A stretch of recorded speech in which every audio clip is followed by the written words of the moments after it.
NCERT mathematics revision को आगे बढ़ाते हुए हम लोग आज प्रोबेबिलिटी के अंतिम टॉपिक का डिस्कशन करेंगे। जैसे कि इस साल कुछ सिलेबस रिड्यूस हो गया है, उसके अकॉर्डिंग यह लास्ट टॉपिक है बेस थ्योरम। इसके पहले हम लोग प्रोबेबिलिटी में 3 वीडियो देख चुके हैं, जिसमें हम लोग इंडिपेंडेंट इवेंट, टोटल प्रोबेबिलिटी और प्रोबेबिलिटी कंडीशनल प्रोबेबिलिटी का स्टडी कर चुके हैं। इस वीडियो में हम लोग बेस थ्योरम को देखेंगे। तो देखते हैं बेस थ्योरम क्या है। इस साल जितना सिलेबस रिड्यूस हुआ है उसके अकॉर्डिंग यह लास्ट टॉपिक होगा। तो बेस थ्योरम कैसे हम लोग अप्लाई करेंगे? अगर किसी सैंपल स्पेस यस में कुछ इवेंट्स E1, E2, E3 ऐसे ही En इस प्रकार हैं कि ये पार्टीशन सेट को बिल्डअप कर रहे हैं, पार्टीशन सेट को बना रहे हैं। पार्टीशन सेट क्या होगा? अगर किसी भी दो सेट का इंटरसेक्शन लिया जाए तो ऑलवेज क्या मिलेगा? 5। इनमें कोई भी एलिमेंट कॉमन नहीं होगा, या इनडायरेक्टली हम लोग कह सकते हैं कि E1, E2, E3 एक दूसरे के डिसजॉइंट सेट हैं। क्या है? डिसजॉइंट सेट का मतलब अगर E1 का E2 के साथ इंटरसेक्शन लिया जाए या E1 का E3 के साथ इंटरसेक्शन लिया जाए तो भी क्या मिलेगा? 5। एक किसको बिल्डअप करेंगे? डिसजॉइंट सेट को, डिसजॉइंट सेट। और साथ ही साथ अगर इन सभी का यूनियन ले लिया जाए, E1 union E2 union E3 En, तो क्या मिलेगा? सैंपल स्पेस यस ऑब्टेंड हो जाएगा। क्या ऑब्टेंड होगा? Sample space S. तो बेस थ्योरम तभी हम लोग अप्लाई करेंगे जब सारे इवेंट एक दूसरे के डिसजॉइंट सेट हो और अगर उन सभी का यूनियन ले लिया जाए तो सैंपल स्पेस यस को रिप्रेजेंट कर सकें, हेंस पार्टीशन सेट को बिल्डअप करें। अब हम लोग देखते हैं अगर E1, E2, E3, En में कोई एक कॉमन इवेंट अकर्ड कर रहा हो, E, कौन सा? E। मतलब जो ये E इवेंट है इसका कुछ पोर्शन किस में है? E1 में। ये पूरा E1 है, इसका कुछ पोर्शन किस में है? E1। ये जो E है इसका कुछ पोर्शन E2 में भी है। किसमें है? E2 में भी है। इसका कुछ पोर्शन किसमें है? E3 में भी है। किसमें है? E3 में। और कुछ पोर्शन En में भी, पूरा En है, इसमें भी इसका कुछ पोर्शन है।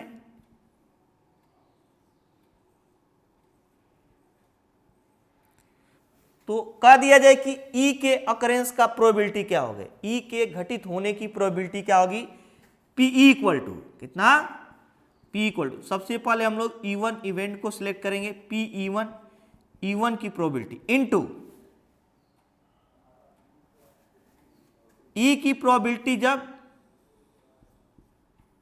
E1 अकर्ड हो चुका हो। E की प्रोबेबिलिटी सबसे पहले हम लोग क्या किए? E1 का सिलेक्शन किए, Pe1 इंटू E की प्रोबेबिलिटी जबकि E1 अकर्ड हो चुका, प्लस ए वाला पोर्शन आ गया अभी हमारे पास। अब हम लोग इसको देखेंगे E2 को, E2 की प्रोबेबिलिटी जबकि E की प्रोबेबिलिटी जबकि E2 अकर्ड हो चुका हो। सिमिलरली हम लोग क्या करेंगे? फाइनली इसका En को सिलेक्ट करेंगे, Pe इंटू E की प्रोबेबिलिटी जबकि En अकर्ड हो चुका हो। क्या हो चुका हो? अकर्ड हो चुका। तो ये प्रोबेबिलिटी टोटल E की फाइंड कर लेंगे।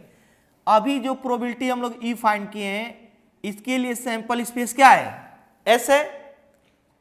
अभी जो हम लोग प्रोबेबिलिटी E फाइंड किए हैं इसके लिए सैंपल स्पेस क्या है? S है। लेकिन बेज थ्योरम में क्या कहेगा कि ये जो E फाइंड किया गया है इसमें E1 का पोर्शन कितना है, या जो E फाइंड करेंगे उसमें E2 का पोर्शन कितना होगा, या जो E फाइंड करेंगे उसमें E3 या ऐसे ही किसी भी इवेंट का पोर्शन कितना होगा। तो बेस थ्योरम जब अप्लाई करेंगे तो E जो होगा सैंपल स्पेस हो जाएगा। अभी सैंपल स्पेस कौन सा है? S है। लेकिन जब हम लोग बेस थ्योरम अप्लाई करेंगे इस इवेंट में किसी पार्टिकुलर पोर्शन से कितना पार्ट आया है, जब उसको फाइंड करेंगे तो क्या आ जाएगा, बेस थ्योरम। फॉर एग्जाम्पल अगर कह दें ई में E1 की प्रोबेबिलिटी क्या, केवल इस पोर्शन की, ये जो पोर्शन दिखाई दे रहा है ये, इसका पोर्शन कितना हो, कैसे फाइंड करेंगे E1 की, तो लिखेंगे E1 की probability P E1 upon E equal to E1 की प्रोबेबिलिटी जबकि E अकर्ड हो चुका है, E1 की प्रोबेबिलिटी जबकि E अकर्ड हो चुका है, तो क्या लिखेंगे, इस पूरे पोर्शन में E1 का पोर्शन कितना है, केवल ये वाला है, तो इसको लिख देंगे PE1 इंटू PE अपान E1 और टोटल से डिवाइड कर देंगे, PE से टोटल से क्या करेंगे, डिवाइड कर देंगे। तो यहां पे सैंपल स्पेस कौन हो जा रहा है, E। सेकेंड, अगर हमें इसी में फाइंड करना हो E2 का पोर्शन, ए वाला कितना होगा, तो कैसे फाइंड करेंगे, इसकी प्रोबेबिलिटी मतलब पूरे E में E2 का कितना पोर्शन आया, A, तो लिखेंगे E2 की प्रोबेबिलिटी जबकि E अकर्ड हो चुका है इक्वल्स टू इस पूरे प्रोबेबिलिटी में E2 का पोर्शन है, तो लिखेंगे PE2 इंटू P E अपान E2 अपान टोटल प्रोबेबिलिटी पूरा यहां से यहां तक जो भी है PE, उससे क्या करेंगे, डिवाइड कर देंगे। सिमिलरली अगर हमसे ये पूछ लिया जाए कि जो E है इसमें कितना पोर्शन En का है, मतलब इसकी प्रोबेबिलिटी जब फाइंड करेंगे तो लिखेंगे probability of E when E had been occurred, मतलब En अकर्ड हो चुका है, E अकर्ड हो चुका है, तो En के प्रोबेबिलिटी क्या होगी, PEN अपान E, EN अपान क्या लिखेंगे, E इक्वल्स टू इस पूरे प्रोबेबिलिटी में इसका पोर्शन कितना है, PEN into P E by EN और टोटल PE से क्या करेंगे, डिवाइड कर देंगे, टोटल PE से डिवाइड करेंगे। तो इस तरह हम लोग, ये तो टोटल प्रोबेबिलिटी हो जाएगी और ये बेस थ्योरम हो जाएगा। इस पर बेस्ट एग्जांपल देखते हैं हम लोग।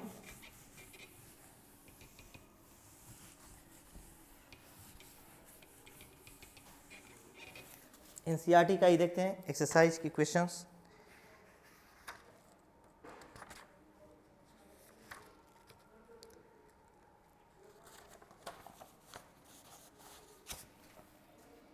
एग्जाम्पल नंबर है 16, क्या गिवन है, bag 1 contains 3 red and 4 black balls. यहां पे कोई बैग है, पहले हम लोग इसको वेन डायग्राम को बनाना सीखें। Bag 1 contain 3 red and 4 black balls while another bag second, कोई बैग है यहाँ पे फर्स्ट, इसमें कितने ब्लैक बॉल हैं, 3 ब्लैक एंड नहीं 3 रेड 4 ब्लैक, ये फर्स्ट बैग है। और सेकेंड बैग में क्या क्या है, second bag 5 red and 6 black, 5 red and 6 black. 1 ball is drawn at random from one of the bags, कह रहे कि एक बॉल को किसी भी बैग से रैंडमली ड्रा किया जा रहा है, and it is found to be red, और कहा जा रहा है कि यह रेड है, क्या है, रेड है। तो जो हम लोग यहाँ पे इवेंट, जितना भी इवेंट का, जैसे यहाँ पे 2 बैग्स दिया है, तो इस सैंपल स्पेस को 2 पार्ट में डिवाइड कर लेंगे। अगर यहाँ पे 3 बैग्स देते, जैसे यहाँ पे 2 पार्ट कौन कौन सा ले लेंगे, E1 एंड E2। अगर यहीं पे कहा था ये 3 बैग, अगर 3 बैग्स दिया रहता तो हम लोग इसको 3 पार्ट में डिवाइड करते हैं।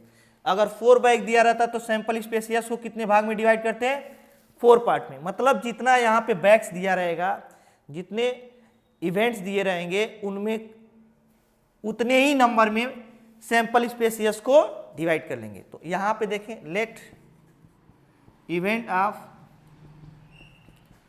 First and second, first and selecting, event of selecting first and second bag is E1 and E2। जो भी बैग्स दिया रहेगा, मशीन्स दिए रहेंगे या इवेंट्स दिए रहेंगे, जो उन्हें मान लेंगे E1 और E2, उनको सिलेक्ट करने के या उनके होने का इवेंट क्या मानेंगे, E1 और E2, क्योंकि पहले बैग्स सिलेक्ट करेंगे तब तो बाद उसमें से सिलेक्ट करेंगे। तो यहां से कहा जी PE1, अगर दो बैग्स हैं तो किसी एक बैग के सिलेक्ट करने की प्रोबेबिलिटी क्या हो जाएगी, PE1 इक्वल टू 1/2, दो बैग्स में से एक बैग्स को सिलेक्ट करने की प्रोबेबिलिटी, अगेन PE2 भी ऐसे ही हो जाएगा 1/2। अब हम लोग देखते हैं, पहले E1 E2 में अगर इन दोनों को ऐड कर दिया तो 1 आ जाएगा, इसलिए पार्टीशन सेट का बिल्डअप करेंगे। अब कह दिए E1 E2 में कोई कॉमन इवेंट दिया रहेगा, E1 और E2 में कोई कॉमन इवेंट, करे 1 ball it draw it random from one of the bags, करे एक बैग से किसी एक बॉल को रैंडमली ड्रा किया जा रहा है, करे उसके रेड होने की प्रोबेबिलिटी क्या होगी। सबसे पहले हम फाइंड कर लें कि उसके रेड होने की प्रोबेबिलिटी क्या होगी। तो रेड तो फर्स्ट बैग में भी है और रेड तो सेकेंड बैग में, तो इवेंट को मान लेते हैं लेट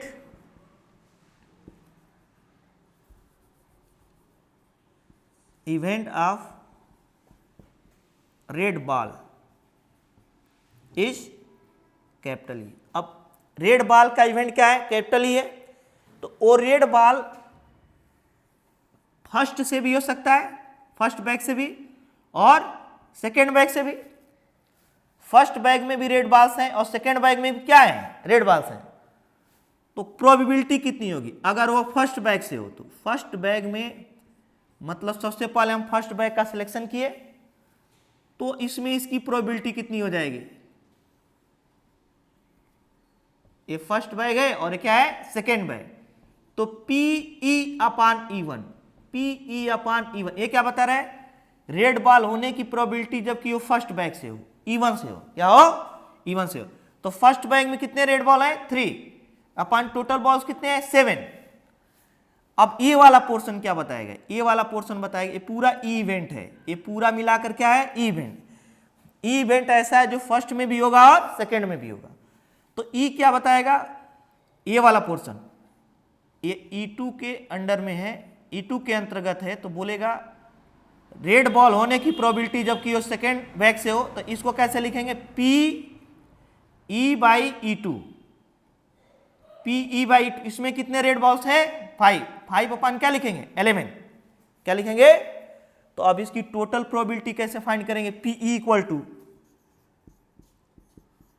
टू हो जाए, पहले फर्स्ट बैग को सिलेक्ट करेंगे, PE1 इंटू, अब रेड बॉल की प्रोबेबिलिटी जबकि वो फर्स्ट बैग से हो, प्लस PE2, सेकेंड बैग को सिलेक्ट करेंगे और उसके बाद इंटू PE/E2 मल्टीप्लाई करेंगे तो PE1 कितना है, 1/2 इंटू PE/E1 कितना है, PE/E1 की वैल्यू जो गिवन है 3 क्या है, 7, प्लस PE2 कितना है, 1/2 इंटू PE/E2 कितना है, PE/E2 की वैल्यू 5/11।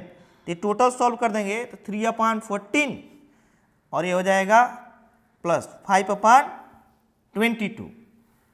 नेक्स्ट, अगर केवल यही कहता है कि रेड बॉल के होने की प्रोबेबिलिटी क्या है तो इतनी पे छोड़ देते, लेकिन क्वेश्चन आगे बढ़ाए, कह रहा है find the probability that it was drawn from the bag second. कह रहा है इसकी प्रोबेबिलिटी क्या होगी कि जो बॉल ड्रा किया गया वो सेकेंड बैग से हो। सेकेंड बैग का मतलब अब इस इवेंट में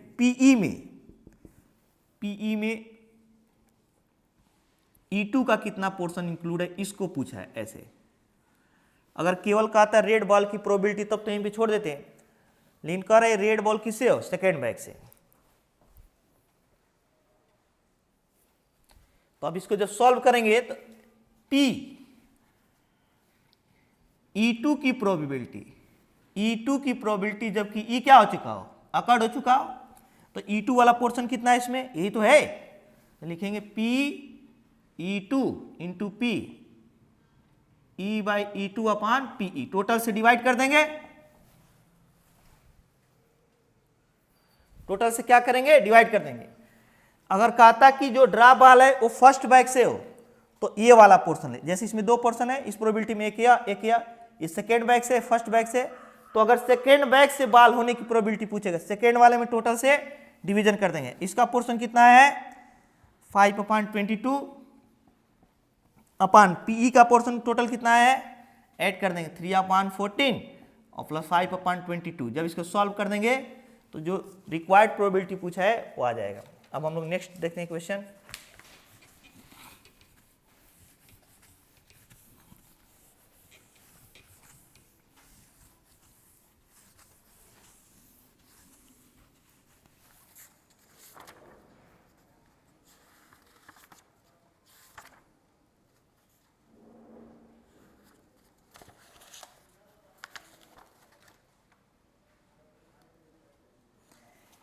एनसीईआरटी का एक्सरसाइज है, उसका 11th नंबर क्वेश्चन देखते हैं।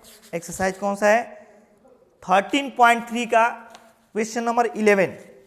अभी तो 2 इवेंट पे देखे थे, 3 इवेंट पे देखते हैं क्वेश्चन कैसे राइज करेगा। कह रहा है a manufacturer has 3 machines operator capital A, B and C. The first operator A produce 1% defective items where A the other 2 operator B and C produce 5% and 7% defective items respectively. कह रहे हैं किसी machine operator के पास 3 machine है capital A, B and C।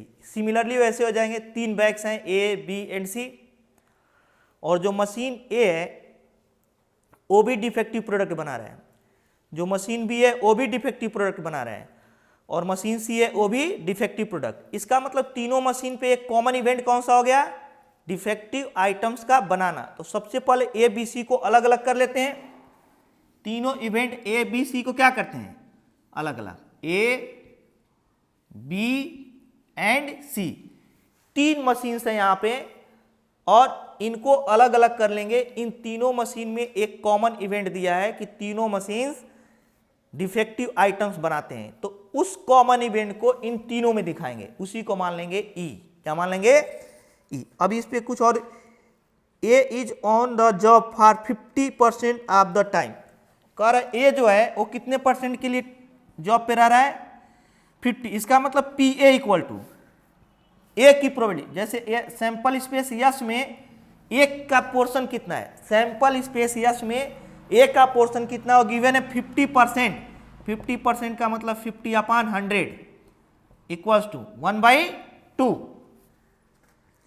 B कितना है, B is on the job for 30% and C is on the job for 20% of the time. B कितने percent के लिए रह रहा है 30%, कितना तो 30/100 इक्वल टू 3/10। और जो सी रह रहा है वो कितने टाइम के लिए रहा है 20%। 20% का मतलब 20/100 इक्वल टू 2/10। इसे 5/10 भी 1/2 या 5/10 भी लिख सकते हैं। तो सबसे पहले हमें ये देखना है कि सैंपल स्पेस यस को पार्टीशन सेट में कैसे डिवाइड किया जाएगा। अगर यहाँ पे टाइम दिया है कि ए पर 50%, बी पर 30% और सी पर 20%, तो यहाँ से हम लोग पी ए, पी बी और पी सी फाइंड कर लेते हैं प्रोबेबिलिटी। इस बात की प्रोबेबिलिटी की वह मशीन ए कितने समय तक चला, इस बात की प्रोबेबिलिटी की मशीन बी कितने समय तक काम किया, इस बात की प्रोबेबिलिटी की मशीन सी कितने समय तक काम किया। और तीनों में एक कॉमन इवेंट आएगा, तीनों में एक कॉमन इवेंट क्या आएगा ई। तीनों में एक कॉमन इवेंट क्या आएगा ई। वो कॉमन इवेंट क्या है, कह रहा है कि आइटम डिफेक्ट होने की event. Let E be the event of being defective product। कौन सा प्रोडक्ट मतलब खराब होने का घटना है ए। तो पीई ई फाइंड कर लें जबकि वो मशीन ए से हो, किसे हो तो पीई बाई ए। एक पर कितना परसेंट डिफेक्टिव फाइंड किया जा रहा है 1/100, 1% है।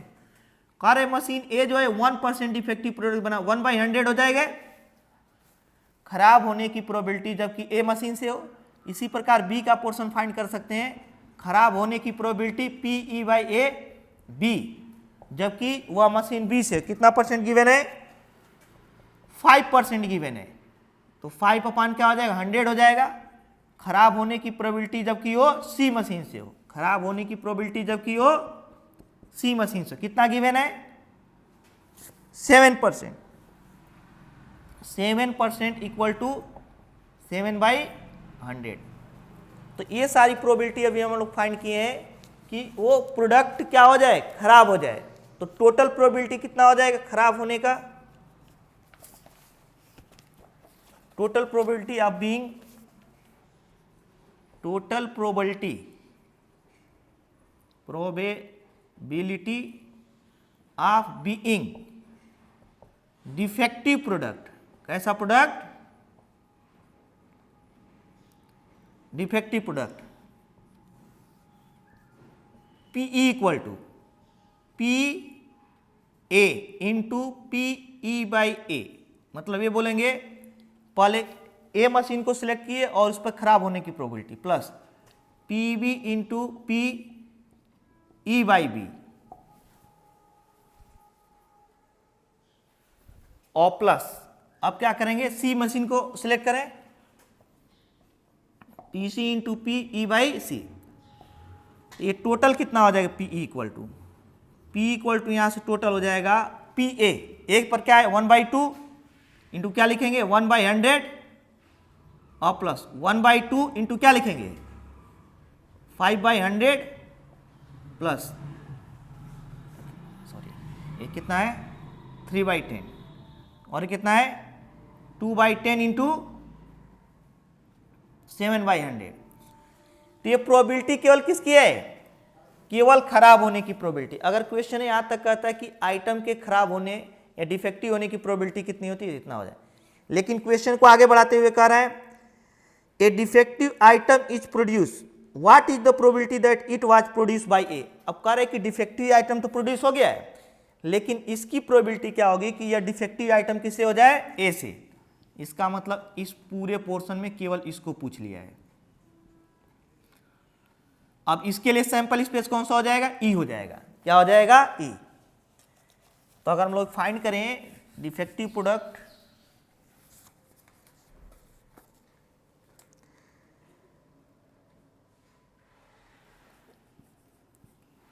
Probability of defective item from machine A, तो क्या लिखेंगे ए मशीन से होने की प्रोबेबिलिटी जबकि ई अकर्ड हो चुका है, ए मशीन से होने की प्रोबेबिलिटी जबकि ई अकर्ड हो चुका है। तो ए वाला पोर्शन इसमें कितना है, यही तो है, पूरे प्रोबेबिलिटी में ए का पोर्शन इतना है, तो इसमें टोटल से क्या करेंगे डिवाइड कर देंगे PE/A अपान PE। अब टोटल से जब डिवाइड करेंगे तो क्या ऑब्टेंड होगा 1/200 हो जाएगा फर्स्ट वाला पोर्शन, और बाकी सबसे डिवाइड कर देंगे 1/200 प्लस इधर कितना बच जाएगा 15/1000 और प्लस कितना बच जाएगा 14/1000। जब इसको हम लोग सॉल्व कर देंगे तो PA/E ऑब्टेंड हो जाएगा। एक क्वेश्चन और हम लोग देखते हैं।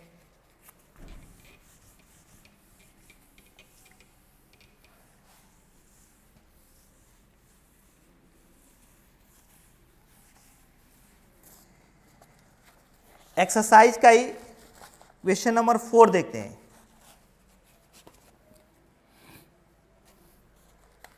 क्वेश्चन नंबर कौन सा है, 4 है। ये कह रहा है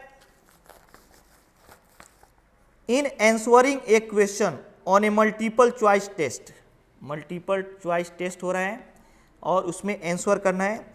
a student either know the answer और गेसेस, कह रहा है कि कोई स्टूडेंट या तो आंसर जानता है या तो गेस करता है। इसका मतलब दो यहाँ पे इवेंट दे दिया है, आंसर गेस करना और आंसर जानना। तो जो हम लोग सैंपल स्पेस है उसको दो पार्ट में डिवाइड कर देते हैं, या तो स्टूडेंट आंसर को जानता है या तो गेस करता है। तो हम लोग क्या करेंगे, सैंपल स्पेस यस को जितना इवेंट बन जा रहा है उसे तुरंत सैंपल स्पेस यस में डिवाइड कर देंगे। यह हुआ E1 और ये क्या हुआ E2। E1 क्या है, नो द आंसर, जब स्टूडेंट आंसर जानता हो। E2 कौन सा इवेंट है, गेसेज द आंसर, आंसर को गेस करता है।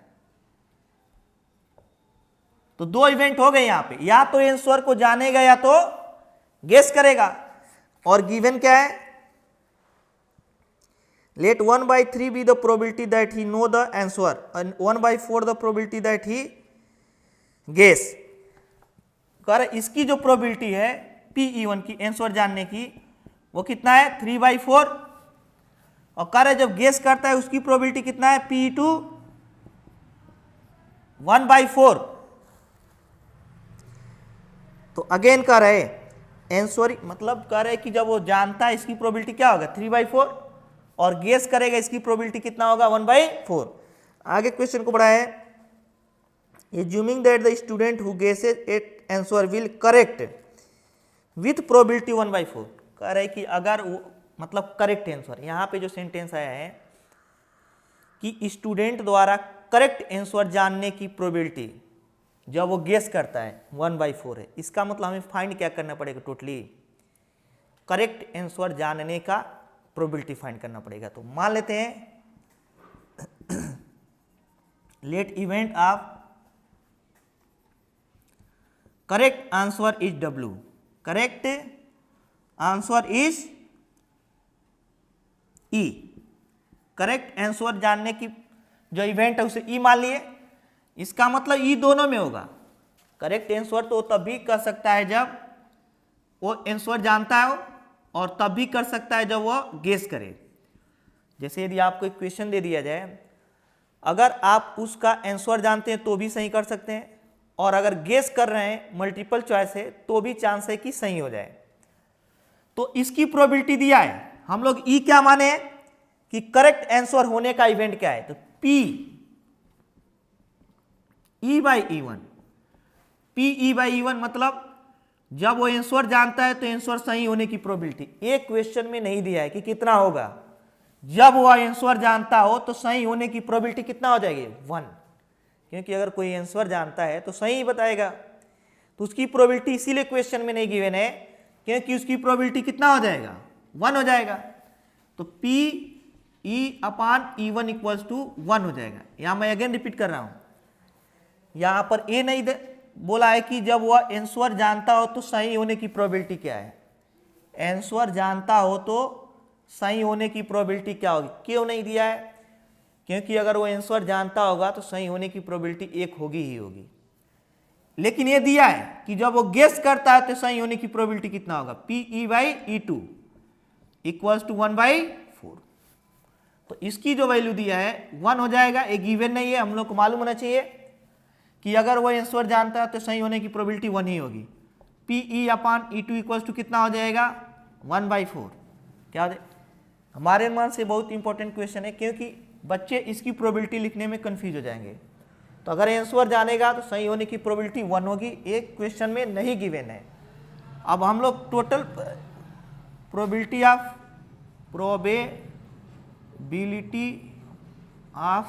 Being correct answer, being correct answer होने की प्रोबेबिलिटी P इक्वल टू क्या लिखेंगे E1 से आए into Pe/E1 plus Pe2 into Pe/E2। तो यहां से हम लोग लिखेंगे Pe1 की वैल्यू कितना गिवन है 3/4 और Pe/E1 की वैल्यू कितना है 1 प्लस Pe2 कितना गिवन है 1/4 इंटू 1/4। तो यहाँ से हम लोग सॉल्व करेंगे तो ये 16 एलसीएम ले सकते हैं और ये 12 और प्लस कितना हो जाएगा 1 इक्वल्स टू 13/16। नेक्स्ट हम लोग देखते हैं, केवल ये नहीं पूछा है कि करेक्ट आंसर होने की प्रोबेबिलिटी, इसमें कुछ और बढ़ा दिया है। करे what is the probability that the student no the answer given that the answer is correct. करे आंसर करेक्ट होने की प्रोबेबिलिटी फाइंड की है जबकि वह आंसर जानता हो, गेस नहीं करता हो। ये तो गेस वाला है, जानने वाला है, मतलब इसकी प्रोबेबिलिटी पूछ लिया है। तो इसकी प्रोबेबिलिटी कैसे पूछेंगे, बेस थ्योरम आ जाएगा। क्या आ जाएगा बेस थ्योरम, मतलब पूछा है Pe1 की प्रोबेबिलिटी जबकि E अकर्ड हो चुका हो। तो इस टोटल में इसकी प्रोबेबिलिटी कितना है Pe1 into P E by E one upon total से डिवाइड कर देंगे क्योंकि सैंपल स्पेस ई हो जाएगा, तो यहाँ से क्या बच जाएगा 3/4 अपान यहाँ बच जाएगा 13 अपान 16। जब इसको हम लोग सॉल्व करेंगे 3/4 इंटू